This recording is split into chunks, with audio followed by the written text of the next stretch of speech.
Hey there guys, how's it going? My name is Sumit Chatterjee from the Flow Zone Academy, and today I'm going to be speaking about the war of consciousness. Right now there's a very spiritual war going on where people are controlling you using the emotions, the information, and the hive mind. So social media being a hive mind by itself, understand that, okay?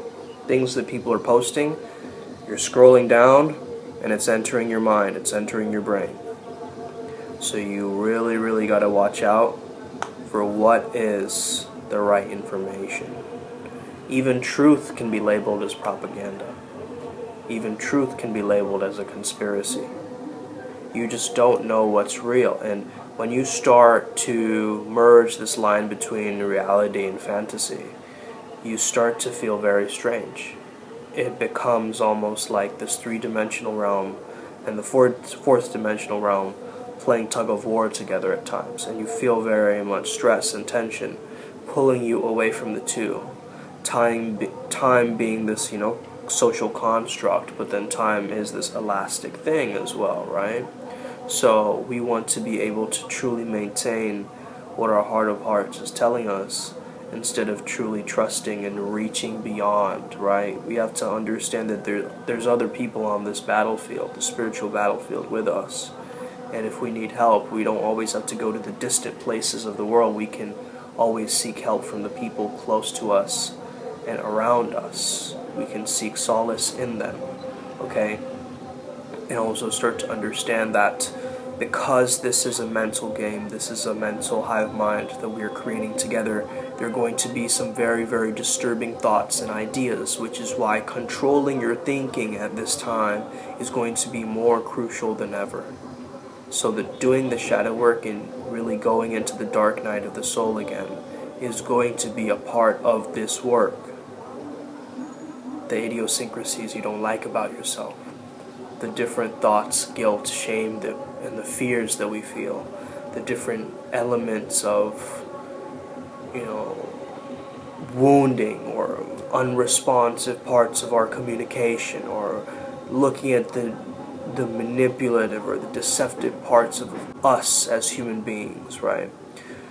I feel that we've become separate from the humanness and the beingness. We've sort of split it. So the human beings, right? We're human beings, but we've split the humanness and the beingness as separate entities, whereas now we need to merge them and integrate them together. This last year, 2020, as you know, has been one of releasing emotions. This year is all about embodying the truth and being connected to your best self through the body, through the physical body, okay? Now, this is not going to be easy because, again, there's a lot of collective shame, collective anger, collective pain, collective guilt, all of that is there.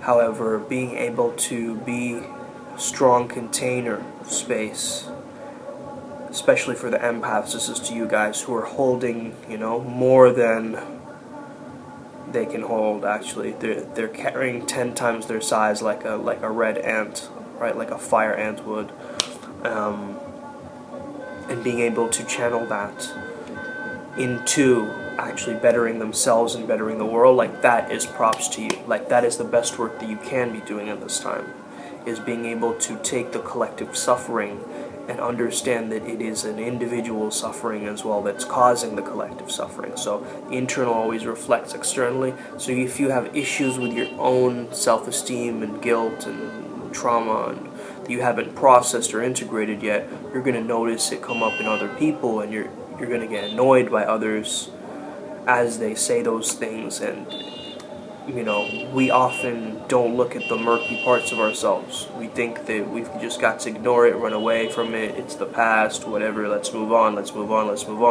However, there's also this aspect of really being able to understand it and acknowledge it, to be able to then finally let it go. It is only through the acceptance that we can let something go, right? It's not through denial that we can let something go.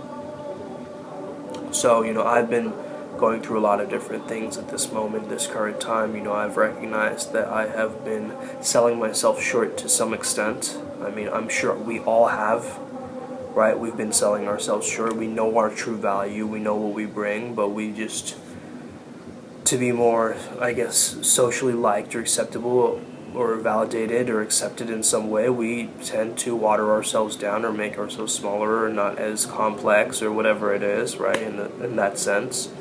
So if you've been noticing that too, that's completely fine, but now it's time to shift that and really delve into the transparency.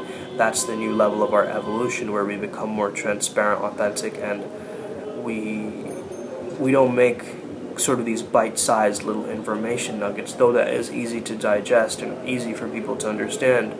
It's still, we have to take what our brand message is and what we know is the truth and what people want to hear and that they need as the truth.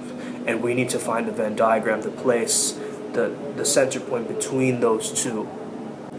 You see, a lot of the times we get people talking about intellect and the mind and how, going more towards the heart will, make you feel the past and all these emotions, and it's a bad thing. And on the other side, you'll get information that is complete opposite, which will say, like, absolutely don't listen to the mind, always follow your heart, follow, what your heart is telling you, follow your emotions and what that's telling you, and follow your good emotions. I think it's a balance of both. I really think it's a harmonizing of the polarities, because this is polarization. I mean, look at the US right now, right?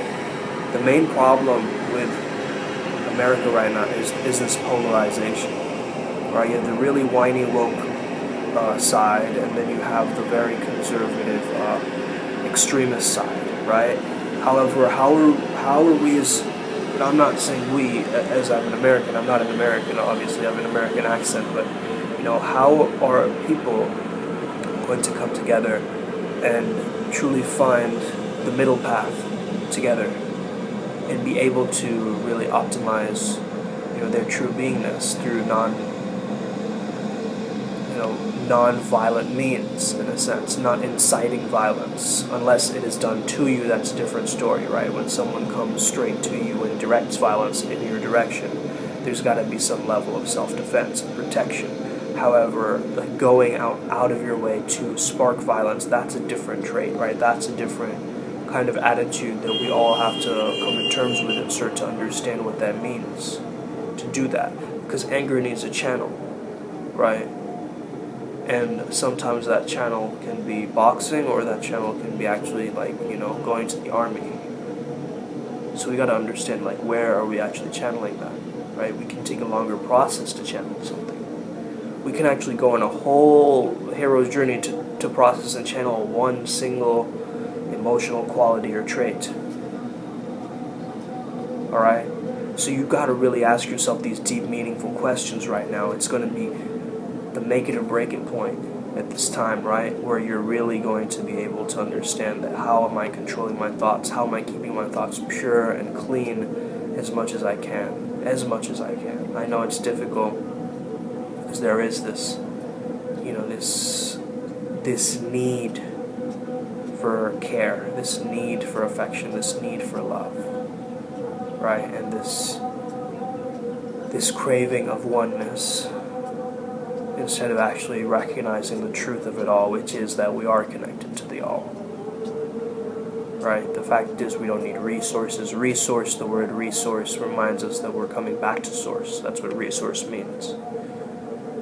So if we can come back to that truth and truly understand our own potential on this planet right now, we can actually change a lot around, or we can help a lot of people at this time. And I think that's what is needed more than ever, is the help. Is reaching out to your friend and giving them a helping hand, is being able to show up and merge the polarity that you find in another human being. You know that they're a reflection of you, you're a reflection of them, and how you can truly understand how to keep true values and truth and still reach a consensus with them and agree to disagree in a sense with them. So we got to find that. We've got to truly find that, and it's not easy. It's not easy. But who said this journey was easy?